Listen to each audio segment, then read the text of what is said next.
नमस्कार। आज हम एक ऐसी ऐतिहासिक और अत्यंत रोचक कथा का विश्लेषण करने वाले हैं जो सच में किसी महाकाव्य से कम नहीं है। ये कथा है महर्षि वशिष्ठ और राजा विश्वामित्र की। एक ऐसा महासंग्राम जहां एक तरफ अस्त्र शस्त्रों की झंकार थी तो दूसरी तरफ तपस्या की असीम शांति। शारीरिक बल और आध्यात्मिक शक्ति के बीच का ये संघर्ष इतना अद्भुत है कि यह आपको अंत तक बांधे रखेगा। तो चलिए बिना किसी विलंब के इस कथा को प्रारंभ करते हैं। अब सबसे पहले इस बात पर तनिक विचार कीजिए कि असली शक्ति की परिभाषा क्या है। क्या शक्ति विशाल सेना, अस्त्र शस्त्र और शारीरिक बल में निहित है, या फिर इसका वास्तविक अर्थ आध्यात्मिक शांति और क्षमा में छिपा है? अक्सर हम सभी बाहरी बल को ही सब कुछ मान लेते हैं, है ना? लेकिन आज का ये विश्लेषण शक्ति को देखने का हमारा पूरा दृष्टिकोण ही परिवर्तित करने वाला है। इस कथा को गहराई से समझने के लिए सबसे पहले महर्षि वशिष्ठ को जानना आवश्यक है। ब्रह्मा जी के मानस पुत्र महर्षि वशिष्ठ पूर्ण क्षमा के साक्षात अवतार हैं। उनका अपनी इंद्रियों पर, काम और क्रोध पर जो नियंत्रण था वो अकल्पनीय था। विचार कीजिए, राजा विश्वामित्र ने उनके 100 पुत्रों का नाश कर दिया था, फिर भी महर्षि ने क्रोध को अपने मन में उत्पन्न तक नहीं होने दिया। यमराज से अपने पुत्रों को वापस लाने का पूर्ण सामर्थ्य होने के बावजूद उन्होंने प्रकृति के नियमों का सम्मान किया और विश्वामित्र को क्षमा कर दिया। यही असीम सहनशीलता उनकी वास्तविक शक्ति थी। अब यहीं पर इन दोनों महान व्यक्तित्वों के बीच का एक बहुत ही रोचक अंतर स्पष्ट होता है। एक ओर महर्षि वशिष्ठ का क्षमा बल है, जो भीतर की शांति और इंद्रियों के सर्वोच्च नियंत्रण से उत्पन्न होता है, और दूसरी ओर हैं राजा विश्वामित्र।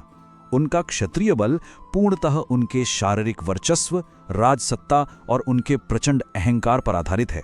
तो ये टकराव सिर्फ दो व्यक्तियों का नहीं है, बल्कि जीवन को देखने के दो सर्वथा विपरीत दृष्टिकोणों का है।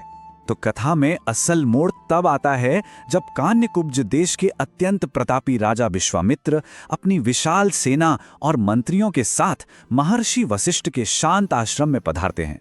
महर्षि ने उनके अतिथि सत्कार में कोई कमी नहीं छोड़ी, और यहाँ एक बहुत बड़ा चमत्कार हुआ। महर्षि के कामधेनु गाय नंदिनी के प्रताप से क्षण भर में ही राजा और उनकी पूरी सेना के लिए अत्यंत स्वादिष्ट और विविध प्रकार के दिव्य भोजन उत्पन्न हो गए। इस ईश्वरीय सत्कार ने सबको पूर्णतः तृप्त कर दिया। परंतु इस अद्भुत चमत्कार को देखकर राजा विश्वामित्र के मन में आश्चर्य के साथ साथ एक तीव्र लोभ भी जाग गया, और ये लोभ कैसे विभिन्न चरणों में बढ़ा ये देखना अत्यंत कुतूहलवर्धक है। सबसे पहले राजा ने नंदिनी के बदले एक अर्बुद यानी 10 करोड़ गायें देने का प्रस्ताव रखा।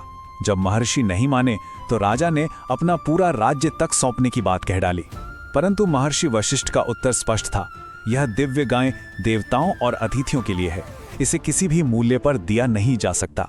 जब सारे उपाय विफल हो गए तब विश्वामित्र ने अपना अंतिम विकल्प यानी बल प्रयोग का मार्ग चुना। यहाँ राजा विश्वामित्र का अहंकार अपने चरम पर पहुंच गया था। उन्होंने अत्यंत दर्प और अभिमान के साथ घोषणा की, मैं क्षत्रिय हूं, यदि आप नहीं देंगे तो मैं इसे बलपूर्वक ले जाऊंगा और कदापि नहीं छोड़ूंगा। उनके इस कथन में उनके सैन्य बल का अंधा विश्वास और प्रचंड अभिमान झलकता है। उन्हें पूर्ण विश्वास था कि उनकी विशाल राज्य सत्ता के सामने एक साधारण तपस्वी का कोई अस्तित्व ही नहीं है। लेकिन इसके ठीक विपरीत महर्षि वशिष्ठ की प्रतिक्रिया देखिए। वे एकदम शांत और अडिग रहे। उन्होंने अत्यंत असीम धैर्य के साथ कहा, आप बलवान क्षत्रिय हैं, जो चाहें तुरंत कर सकते हैं। मेरा प्रधान बल तो केवल क्षमा है। जब नंदिनी ने करुण स्वर में पूछा कि महर्षि उसे क्यों त्याग रहे हैं, तब महर्षि ने बहुत ही शांति से उत्तर दिया कि वे उसे त्याग नहीं रहे हैं।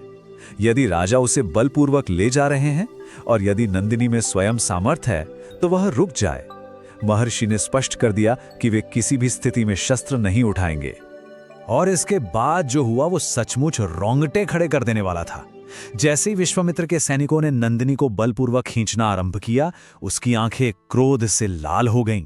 वो साक्षात सूर्य की भांति चमकने लगी और उसके रोम रोम से अंगारों की वर्षा होने लगी।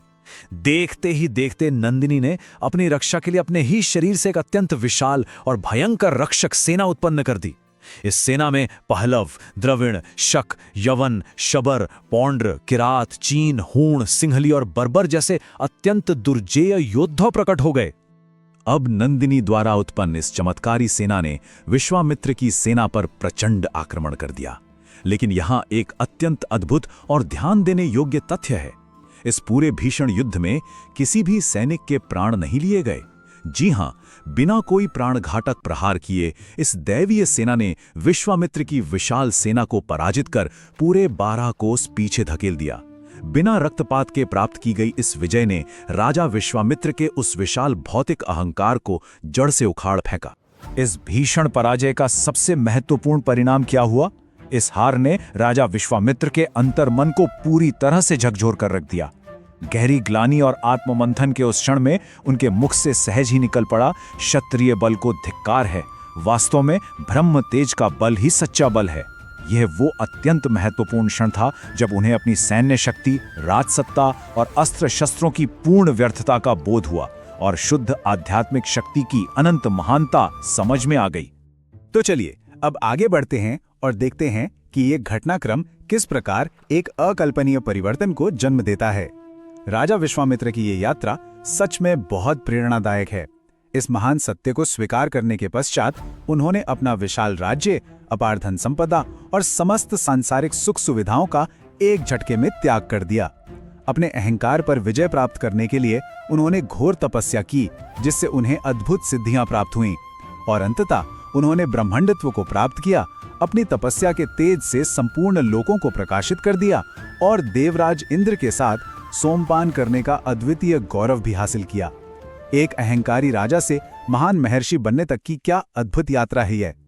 तो इस पूरी कथा के अंत में हमारे सामने एक अत्यंत गहरा और विचारणीय प्रश्न उपस्थित होता है। क्या भौतिक और शारीरिक शक्ति कभी भी आंतरिक आध्यात्मिक शक्ति को पार कर सकती है?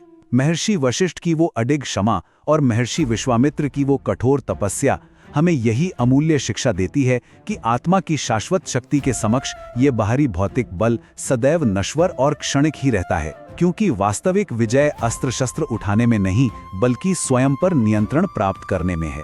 इसी विचार के साथ आज का ये ज्ञानवर्धक विश्लेषण यही संपन्न होता है। इस प्रश्न पर एकांत में विचार अवश्य कीजिएगा। अगर आपको यह वीडियो पसंद आया हो तो लाइक, शेयर, सब्सक्राइब और फॉलो करें।